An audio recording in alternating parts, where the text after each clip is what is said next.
దేశంలో 2025 ఏప్రిల్ 22న జమ్మూ కాశ్మీర్లో పర్యటిస్తున్నటువంటి పర్యాటకులను మరి ఉగ్రవాదులు 6గురు అక్కడికి చేరి చొరబడి మన భారతీయులను సుమారుగా 26 మందిని మతాలు కులాలు అడిగి కాల్చి చంపడం జరిగింది.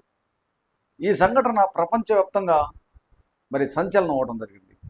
దీనిని గమనించినటువంటి మన ప్రధానమంత్రి నరేంద్ర మోడీ, హోంమంత్రి అమిత్ షా ఇద్దరు కలుసుకొని ఇది పాకిస్తాన్ ఉగ్రవాదుల దాడేనని చెప్పి గమనించి ఆపరేషన్ సింధూర్ను ప్రకటించి ఉగ్రవాద స్థావరాలపై మెరుపుదాడులు ప్రకటించడం జరిగింది. ఈ నేపథ్యంలో అమెరికా అధ్యక్షుడైనటువంటి ట్రంప్ మన మోడీకి ఫోన్ చేసి మీరు ఆపరేషన్ సింధూర్ను ఆపాలా, యుద్ధము వద్దు, శాంతియుతంగా చర్చల ద్వారా చర్చించుకోవాలని చెప్పి మాట్లాడినటువంటి దాని మీదట వెంటనే ఆపరేషన్ సింధూర్ను ఆపేయడం జరిగింది. ఇది మీ అందరికీ తెలిసే ఉంటుంది.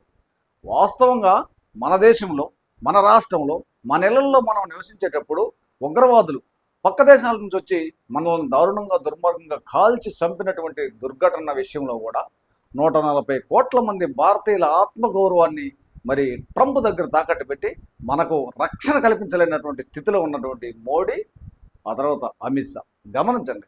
అయితే ఇప్పుడు సుమారుగా 3 నెలల నుంచి మరి యుద్ధం జరుగుతూ ఉంటే ఈ యుద్ధాన్ని చేయలేక తోక ముడుచుకొని జలదిగ్బంధంలో అమెరికా ట్రంప్ ఇక్కడ ఈ ట్రంప్ చేసేటటువంటి యుద్ధానికి స్వయాన అమెరికా ప్రజలు వ్యతిరేకిస్తూ ఖండిస్తున్నారు. యుద్ధం వద్దు, శాంతియుతంగా చర్చల ద్వారా పోవాలని చెప్పి ఇక్కడ సముద్ర మార్గంలో దిగ్బంధం చేసి అక్కడ ఉన్నటువంటి జల మార్గాన్ని మరి దిగ్బంధం చేసి రాకపోకలు అంటే ఇంధనాలు కానీ, ఎరువులు కానీ, ముడి సరుకులు కానీ, చమురు కానీ ఇలాంటి పదార్థాలు రవాణా జరగకుండా ఆపేసి మరి ఇక్కడ జల దిగ్బంధం చేసినటువంటి నేపథ్యంలో ఇక్కడ తీవ్రమైనటువంటి నష్టము కేవలం మన భారతదేశానికి జరుగుతుంది.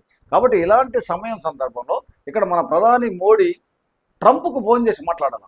ఇది ఆపాలా, మీరు జల దిగ్బంధం ఆపాలా, యుద్ధాన్ని ఆపాలా, శాంతియుత చర్చల ద్వారా చర్చించుకోవాలా, అంతేగాని మీరు చేసేటటువంటి తీరు చాలా ప్రపంచ శాంతికి విఘాతం కలిగిస్తుంది కాబట్టి అని ఖండించాలా.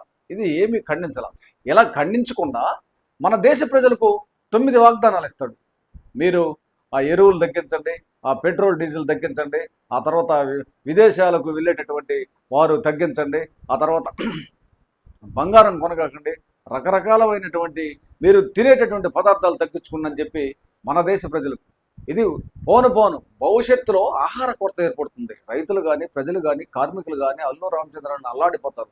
ఒక మనిషికి ఆహారం దొరక్క కరువు పాలన ఏర్పడేటటువంటి దుస్థితిలో ఈ దేశ ప్రధానిగా ఉండి దేశ ప్రజలకు ఆహారాన్ని అందించలేని స్థితిలో, దేశ ప్రజలకు రక్షణ కల్పించలేని స్థితిలో ఉన్నటువంటి బీజేపీ పార్టీ తీరు, మోడీ ఆ తర్వాత అమిత్ షా ఇద్దరు మన దేశ 140 కోట్ల మంది ప్రజల యొక్క ఆత్మగౌరవాన్ని ట్రంప్ దగ్గర తాకట్టు పెట్టి మీరు ట్రంప్కు దాసోహం చేస్తున్నారని ఈ దేశ ప్రజలందరూ గమనించుకోవాలని తెలియజేస్తున్నాం.